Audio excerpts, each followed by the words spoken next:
या बातमीपत्राचे प्रायोजक आहेत टायझर।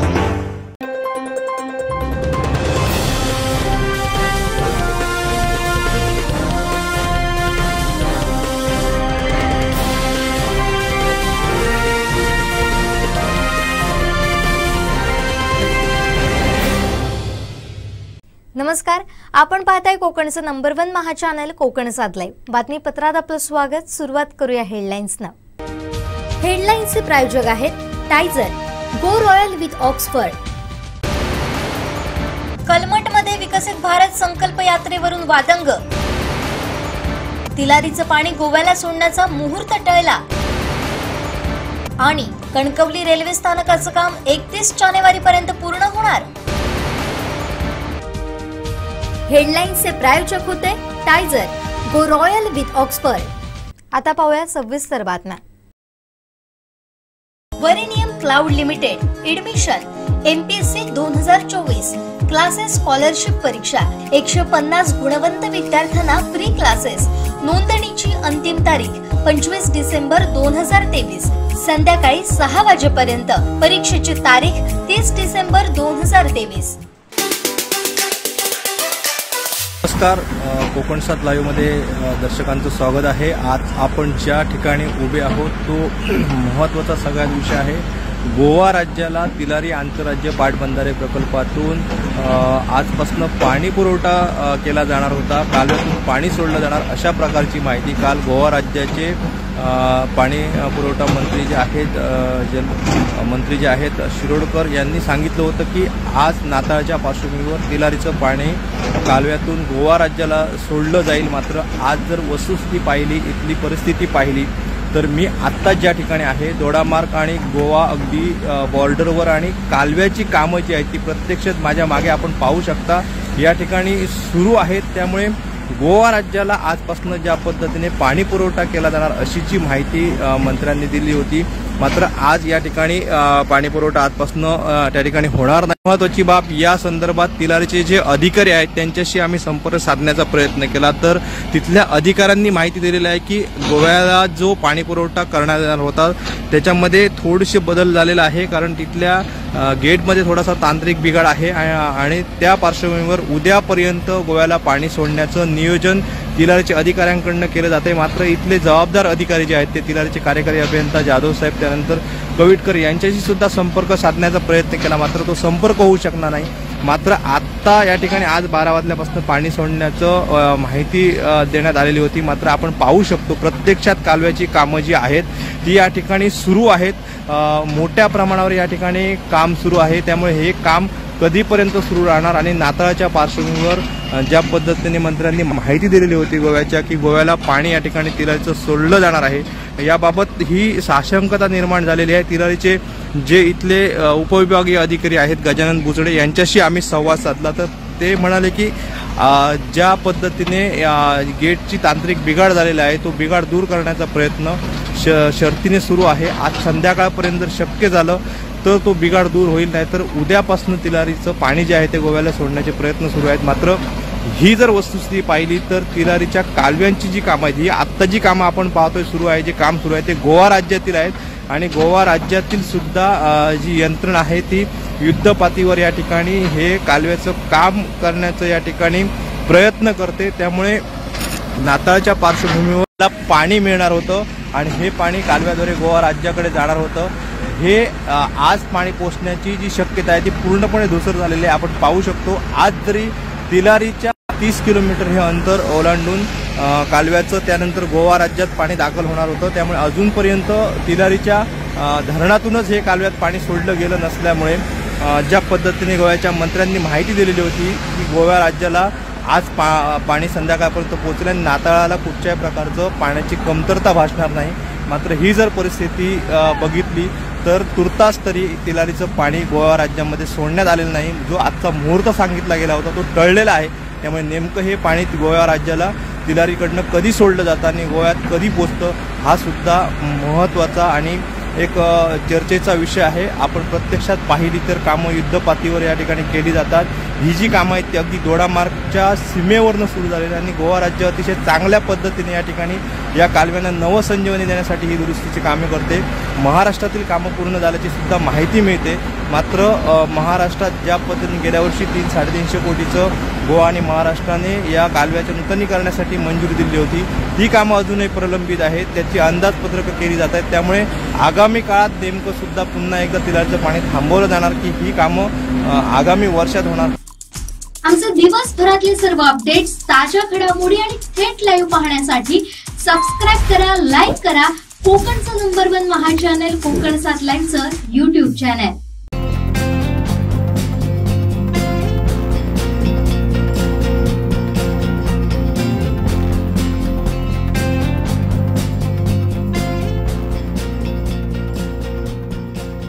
अनंत टिप्या रिफ्रेश व्हा।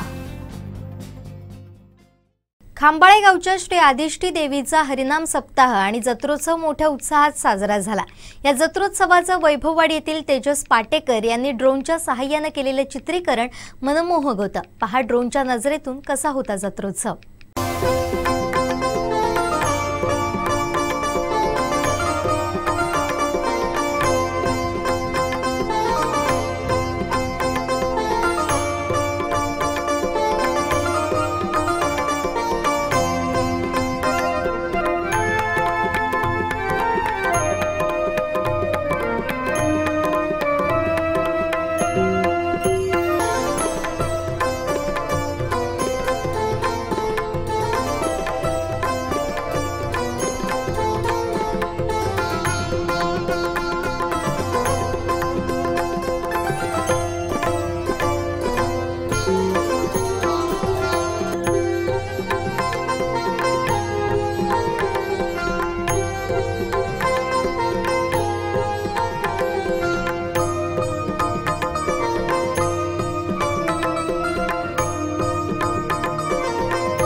आमचे दिवसभरातले सर्व अपडेट्स, ताज्या घडामोडी आणि थेट लाईव्ह पाहण्यासाठी सबस्क्राइब करा, लाईक करा कोकणचं नंबर 1 महा चॅनल कोकण 7 लाईनचं YouTube channel. Satilkar builders and डेव्हलपर्सची धमाका ऑफर। आता बंगलो खरेदी करा, तोही फ्लॅटच्या दरात।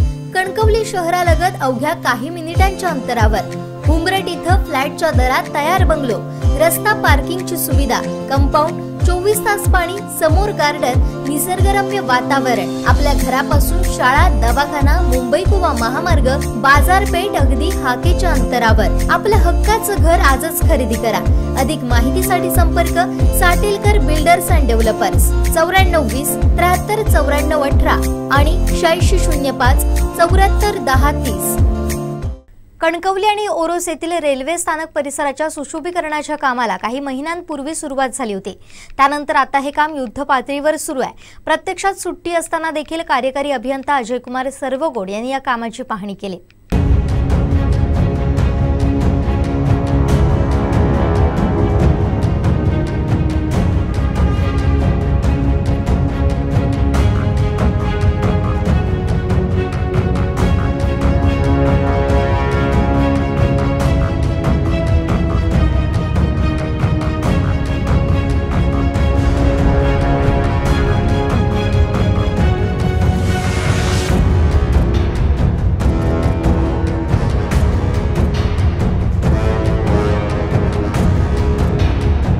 रेल्वे स्टेशनचा जो बाहेरील जो परिसर आहे त्याचं सुशोभीकरणाचं काम युद्धपातळीवर चालू आहे.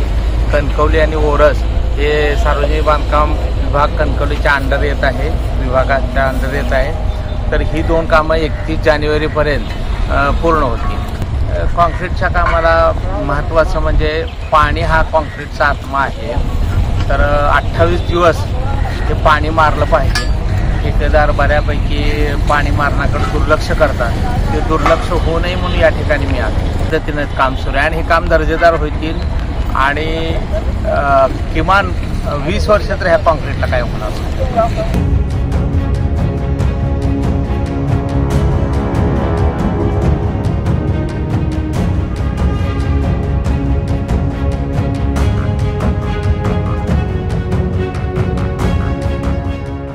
सिंधुदुर्गातील कणकवली हे महत्त्वाचं रेल्वे स्थानक आहे. या रेल्वे स्थानकाच्या सुशोभीकरणाला काही महिन्यापूर्वी सुरुवात झाली होती. आता युद्धपातळीवर काम सुरू आहे. आत्ताच शनिवारी सकाळच्या सत्रामध्ये कार्यकारी अभियंता अजय कुमार सरवगोड यांनी या कामाची पाहणी केली. कशा पद्धतीने काम सुरू आहे याची देखील पाहणी केली. येथे जे होत असलं आता कॉन्क्रीटीकरण येथे सुरू आहे. जसं मुंबई गोवा महामार्गावर जशा पद्धतीने कॉन्क्रीटीकरण झालं तशा पद्धतीने हे कॉन्क्रीटीकरण सुरू आहे. खाली एक रस्त्याचा लेअर घातला आणि परत दुसरा एक लेअर घातलेला आहे. अशा पद्धतीने हे कॉन्क्रीटीकरण सुरू आहे. त्याची पाहणी केली. त्याच्यावर पाणी बसण्याची गरज असेल तरी त्या सांगितलं आणि ठेकेदाराला पाणी मारण्यासाठी देखील सांगितलं तरच कन्स्ट्रक्शन मजबूत होईल असं त्यांचं म्हणणं आहे. आणि त्या दृष्टिकोनातून सर्व त्यांनी पाहणी केली. हे सुशोभीकरण कामाला इथे स्थानिक नागरिकांनी देखील खूप सहकार्य केलं आहे. इथे याच परिसरामध्ये एक गोठणदेव मंदिर होतं आणि त्या मंदिर परिसरामध्ये सुशोभीकरण होणार आहे. त्यासाठी कणकवलीतील ब्राह्मणदेव परबवाडी मित्रमंडळाच्या वतीने तिथे जे मंदिराचं एक वृक्ष होतं मोठं त्याच्या फांद्या छाटून एक ती घुमटी बनवण्यात येणार आहे. पत्र्याची एक शेड देखील येणार आहे. त्यात पद्धतीचंही देखील सुशोभीकरण आहे. त्याला देखील त्यांनी परबवाडीतल्या सर्व मंडळींनी सहकार्य केलेलं आहे. त्यामुळे कुठेतरी ह्या विकासाला इथे स्थानिक लोकांनी देखील पण सहकार्य केलेलं एकंदरीत दिसत. आणि या कणकवलीचं जे महत्त्वाचं रेल्वे स्थानक मानलं जातं कारण जो सर्वच ज्या महत्त्वाच्या गाड्या आहेत म्हणजे मेल गाड्या आहेत त्या कणकवलीमध्ये थांबतात आणि प्रवाशांना येण्या जाण्यासाठी हे एक महत्त्वाचं रेल्वे स्थानक आहे. रेल्वे स्टेशनवरून उतरल्यानंतर प्रवाशांना आपण कुठेतरी वेगळ्या म्हणजे विमानातून उतरलो काय असं वाटायला हवं अशा पद्धतीने रेल्वे स्टेशन बनवण्यात येणार असल्याचं आपल्याला सांगितलं जातं आहे. पण अजून आता तरी सध्या तरी प्रत्यक्षात हे काम सुरू आहे. कॉन्क्रीटीकरण सुरू आहे आणि काम दर्जेदार होत आहे असल्याचं एकंदरीत दिसतं आहे.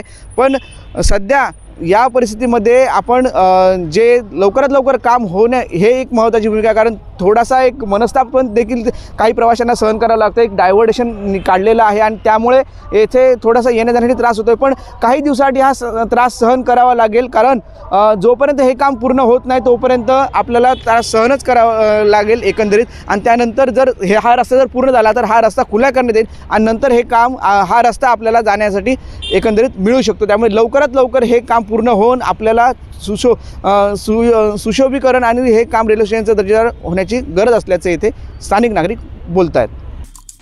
आमचे दिवसभरातले सर्व अपडेट्स, ताज्या घडामोडी आणि थेट लाईव्ह पाहण्यासाठी सबस्क्राईब करा, लाईक करा कोकणचं नंबर 1 महा channel Konkan 7 लाईव्हचं YouTube channel.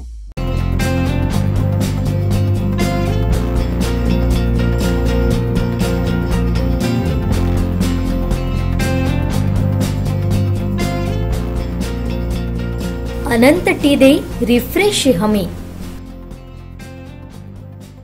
Sindhudurg जिल्ह्यामध्ये विकसित भारत संकल्प यात्रेचा रथ दाखल झालाय.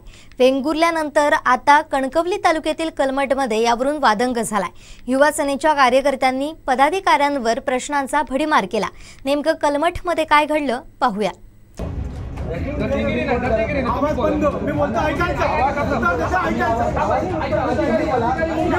मी कार्यक्रमाचा अध्यक्ष असं माझ्याशी बोलत होतो. ते प्रभारी असत कार्यक्रमाचे आतापर्यंत उद्धव ठाकरे 2 वर्ष घरात बसून काही अजून आली माझ्या प्रमुख माझ्या कार्यालयात कार्यक्रम करून घरात बसले. त्यावेळी मात्र ठाकरे सरकारचे बॅनर नाक्यावर लागत होते. अबकी बार ठाकरे सरकार त्यावेळी तुम्ही का झोपलेलात काय? राबवणारी व्यक्ती महत्वाचा असता आणि ती योजना मोदी साहेबांनी या ठिकाणी चांगल्या प्रकारे राबवली म्हणून आज हे महिला तुम्हाला विरोध करतात. हा तुमचा अपमान आहे. हा तुमचा अपमान आहे. हा तुमचा अपमान आहे. तुम्ही सरपंच बरोबर सरकारचे राबवणारी व्यक्ती महत्वाची असता. आता 2.5 वर्ष तुमची सरपंच होती, काय दिलं लावले? आता गावातले सांगतील संदीप मिस्त्री भारतीय जनता पार्टीचं सरपंच झाल्यानंतर कलमड गावची या ग्रामपंचायतची काय परिस्थिती आहे. त्यामुळे सत्ता येता सत्ता जाता राबवणारी व्यक्ती महत्वाचं असता. ती योजना मोदी साहेबांनी या ठिकाणी चांगल्या प्रकारे राबवली म्हणून आज हे महिला तुम्हाला विरोध करतात. हा तुमचा अपमान आहे, हा तुमचा अपमान आहे, हा तुमचा अपमान आहे. आणि एक मिनिट, या कार्यक्रमातून आणि अध्यक्ष म्हणून सांगतोय, आज ह्या कार्यक्रमामध्ये कमीत कमी 25 जणांनी आपलं मनोगत व्यक्त केलं. 25 जणांनी मनोगत व्यक्त केलं. काय बोलणार, काय बोलणार बोलू दे, सगळ्यांना करू नको. खरोखरच ते सक्षमपणे झाले आणि हे अगदी 20 वर्ष आहे, शासन आहे, सगळं आहे, पण आतापर्यंत ह्या योजना कुणीच राबवल्या नव्हत्या. त्या आता ह्या ह्याच्यात राबतायत या 5 वर्षात. आम्ही लाभ घेतलाय, आम्ही पण लाभ घेतलाय. मी मोदी सरकारचं नाव घेतलेलं नाही, केंद्र शासनाच्या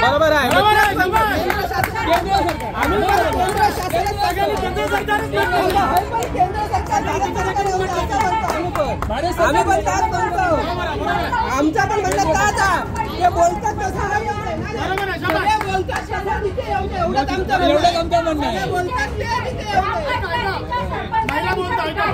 तेच सांगतो आम्ही नाही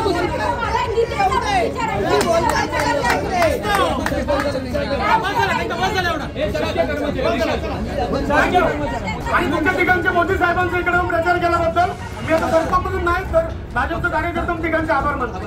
युवा सेनेच्या कार्यकर्त्यांनी विरोध का केला पाहूयात.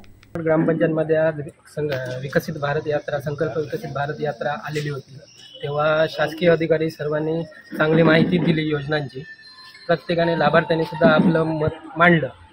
जो अधिकारी असून दे किंवा लाभार्थी असून दे, प्रत्येकाने भारत सरकारच्या योजना म्हणूनच उल्लेख केला.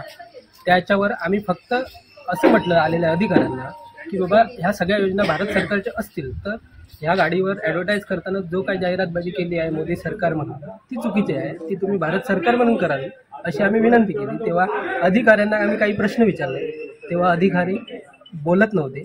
त्याच्यानंतर ते कलमड गावचे सरपंच यांनी तो माईक बंद केला, म्हणजे बोलायला दिलं नाही आणि त्या अधिकाऱ्यांनी काही उत्तरं दिली नाही. मग त्यावेळी तुम्ही काय केलं?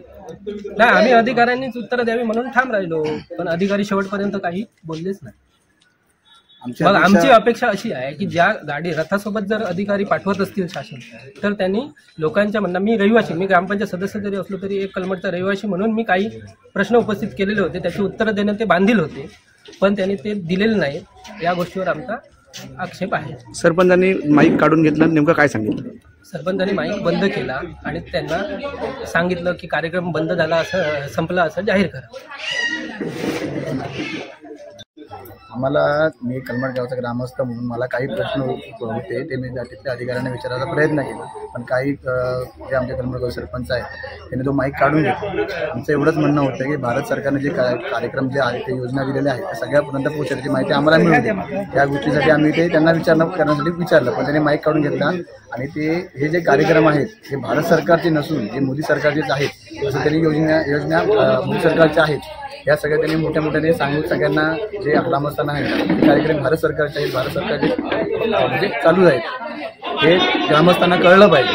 आणि ह्याच्या जे क्लिप आहेत त्या सरपंचांनी सरपंचांनी जे बोलले आहेत बाबा मोदी सरकारचे कार्यक्रम आहेत त्याची क्लिपही आमच्याकडे उपलब्ध आहे. पण लोकांना कळायला पाहिजे की या ज्या योजना चालू आहेत या सगळ्या भारत सरकारने केलेल्या आहेत. कोणी एका व्यक्तीच्या नाही, तो एका पक्षाच्या नाही, त्या भारत सरकारच्या आहेत. कलमड सरपंच संदीप मेस्त्री यांच्या समोर हा प्रकार घडला. यावर बोलताना संदीप मेस्त्री काय म्हणाले जाणून घेऊया. आज माननीय पंतप्रधान नरेंद्र मोदी असलेल्या भारत सरकारच्या विकसित संकल्प यात्रेचं आज कलमड गावामध्ये मोठ्या थाटामाटात स्वागत झालं. या स्वागतासाठी कलमड ग्रामपंचायत देखील मोठी तयारी केली होती. सकाळी 9 वाजल्यापासून या ठिकाणी आपण पाहत असाल आयुष्यमान भारतचा कॅम्प लावलेला आहे. या ठिकाणी मोफत रक्त तपासणीचा कॅम्प लावलेला आहे. आधार कार्डचा देखील कॅम्प लावलेला आहे. आरोग्य तपासणी देखील या ठिकाणी चालू आहे. आणि मोठ्या प्रमाणात या कलमड गावातील नरेंद्र मोदी पंतप्रधान असणाऱ्या भारत सरकारच्या योजनेचे लाभार्थी. तर मी या ठिकाणी अभिमानाने सांगतो, मी ज्यावेळी सरपंच देखील नव्हतो, काही कलमड गावातील एक कार्यकर्ता म्हणून कलमड गावातील 450पेक्षा जास्त प्रधानमंत्री किसान योजनेचे लाभार्थी ह्या गावामध्ये ह्या रेकॉर्ड आहे सिंधुदुर्ग जिल्ह्यातील. मग असे लाभार्थी होते, प्रधानमंत्री आवास योजनेचे लाभार्थी होते, मातृत्व वंदनेचे लाभार्थी होते, किसान सन्मान योजनेचे लाभार्थी होते, एमआरजीएस सेंट्रल गव्हर्नमेंटचे लाभार्थी होते. असे सर्व लाभार्थी या ठिकाणी आले होते आणि उत्साहामध्ये कार्यक्रम देखील या ठिकाणी पार पडला. असं असताना उपस्थित असणारे मान्यवर असतील, या मान्यवरांनी देखील कुठल्याही मान्यवरांनी आपल्या मनोगतामध्ये किंवा आपण देत असणाऱ्या माहितीमध्ये मोदी सरकार हा शब्द उच्चारलेला नाही. त्यांनी फक्त केंद्र सरकारमार्फत ज्या योजना राबवल्या जातात त्या केंद्र सरकारची आणि त्या योजनेची चांगल्या प्रकारे माहिती दिली. त्या व्यतिरिक्त कलमड गावातील ज्या प्रत्येक योजनेचे विविध लाभार्थी होते, अगदी PMAGPचे लाभार्थी होते, मातृत्व वंदनेचे लाभार्थी होते, तुमच्या PM किसानचे होते, घरकुलचे होते, या सर्व लाभार्थ्यांनी देखील आपले मनोगत व्यक्त करताना कुठेही मोदी सरकार हा उल्लेख केला नव्हता.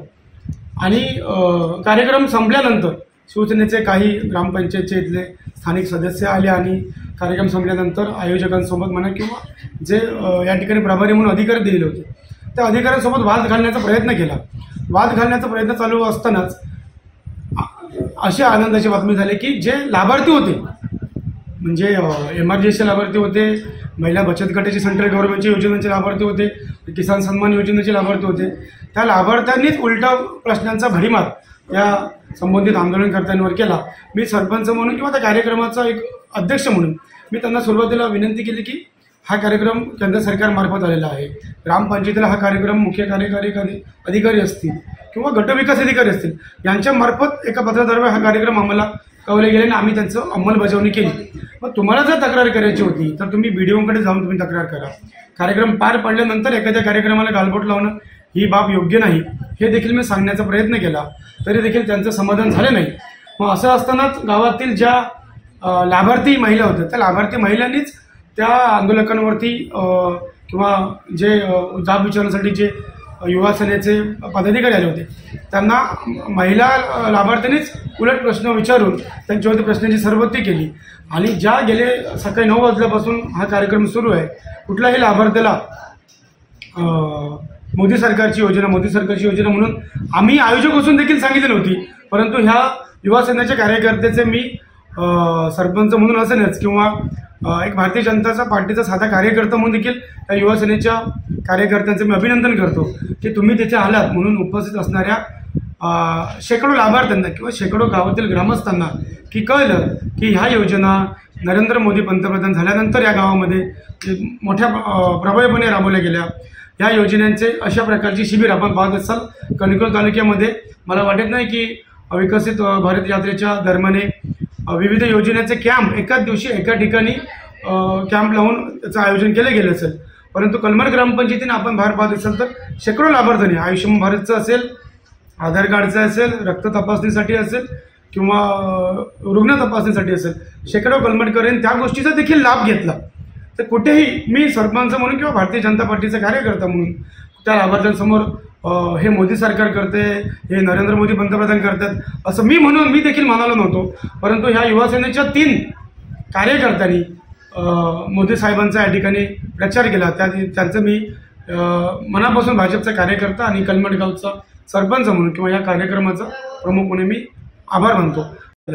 तुम्हाला जर तक्रार करायची असेल तर BDOकडे करा, COकडे करा किंवा तुमचे खासदार आहेत त्या खासदारांमार्फत तुम्ही राष्ट्रपतीकडे तक्रार करू शकता की बाबा नरेंद्र मोदी पंतप्रधान झाल्यानंतर स्वतःच्या नावाने योजना राबवत आहेत. म्हणून मी त्यांना म्हणालो की उद्धव ठाकरे मुख्यमंत्री होते तेव्हा तुम्ही ठाकरे सरकार म्हणत होता, बाळासाहेब ठाकरेंच्या नावाने आरोग्याची योजना आली, राजीव गांधींच्या नावाने आरोग्याची योजना आली, तेव्हा तुम्ही झोपला होता का असं देखील मी त्यांना प्रश्न विचारला. आणि त्यानंतर गावातील लाभार्थ्यांनीच प्रश्नाचा भडीमार आंदोलनकर्त्यांवरती केल्यानंतर आंदोलक या ठिकाणावरून पसार झालेले आहेत.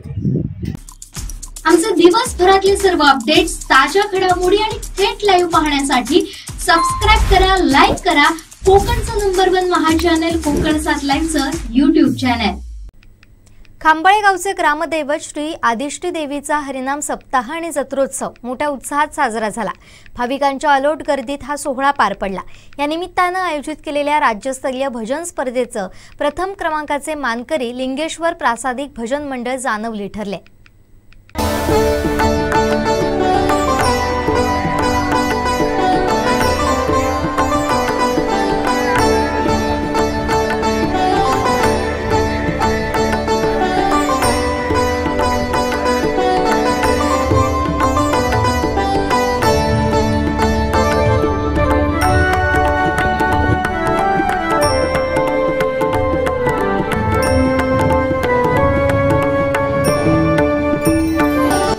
खांबाळेच्या आदिष्टी देवीचा जत्रोत्सव शुक्रवारी पार पडला। सकाळी देवीची विधिवत पूजा झाली। यानंतर स्थानिक ग्रामस्थांची भजनं झाली।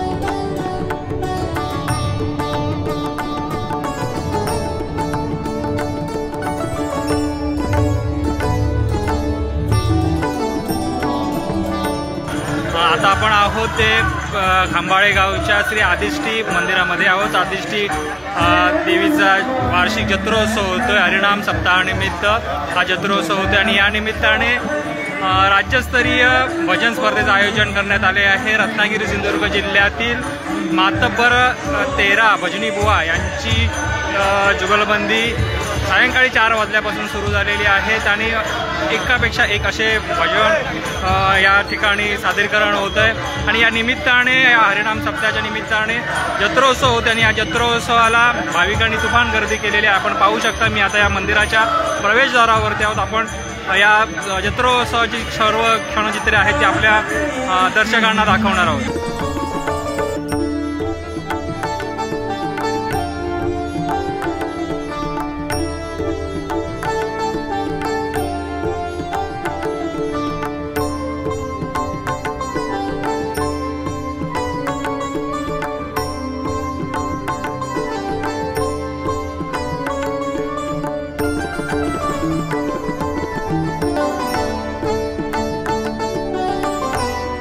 दरम्यान रात्री पालखी मिरवणूक काढण्यात आली। हरिनाम सप्ताहानिमित्त इथं दरवर्षी जत्रोत्सव होतो।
जत्रोत्सवानिमित्तानं आयोजित करण्यात आलेल्या निमंत्रित राज्यस्तरीय भजन स्पर्धेमध्ये लिंगेश्वर पावणादेवी प्रासादिक भजन मंडळ जानवली प्रथम क्रमांक, नटराज प्रासादिक भजन मंडळ पिंगुळी द्वितीय, गजानन प्रासादिक भजन मंडळ देवरुख तृतीय, लिंगेश्वर प्रासादिक भजन मंडळ असरोंडी कणकवली चतुर्थ, सिद्धिविनायक प्रासादिक भजन मंडळ जानवली यांनी 5वा क्रमांक प्राप्त केला। या जत्रोत्सवाला भाविकांनी मोठी गर्दी केली। अनेक मान्यवरांनी उपस्थित राहून श्री आदिष्टी देवीचं दर्शन घेतलं, तसेच भजन स्पर्धेचा आस्वाद घेतला। या यात्रेनिमित्त खासदार विनायक राऊत,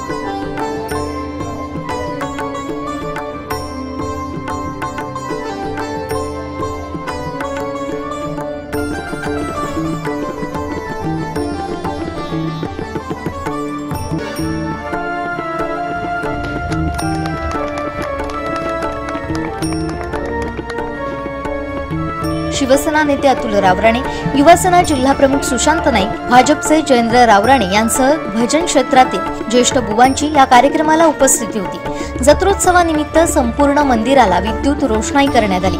भक्तिमय वातावरणात हा सोहळा पार पडला। आमचे दिवसभरातले सर्व अपडेट्स, ताज्या घडामोडी आणि थेट लाईव्ह पाहण्यासाठी सबस्क्राईब करा, लाईक करा कोकणचं नंबर 1 महा चॅनल कोकण 7 लाईव्हचं YouTube चॅनल। शेवटी ठळक घडामोडी पुन्हा एकदा। हेडलाईन्सचे प्रायोजक आहेत टायझर, गो रॉयल विथ ऑक्सफर्ड। कलमटमध्ये विकसित भारत संकल्प यात्रेवरून वादंग, तिलारीचं पाणी गोव्याला सोडण्याचा मुहूर्त टळला आणि कणकवली रेल्वे स्थानकाचं काम 31 जानेवारीपर्यंत पूर्ण होणार। हेडलाईन्सचे प्रायोजक होते टायझर, गो रॉयल विथ ऑक्सफर्ड। बातमीपत्रात वेळ झाली इथेच थांबण्याची। पाहत रहा कोकणचं नंबर 1 महा चॅनल कोकण 7 लाईव्ह। धन्यवाद।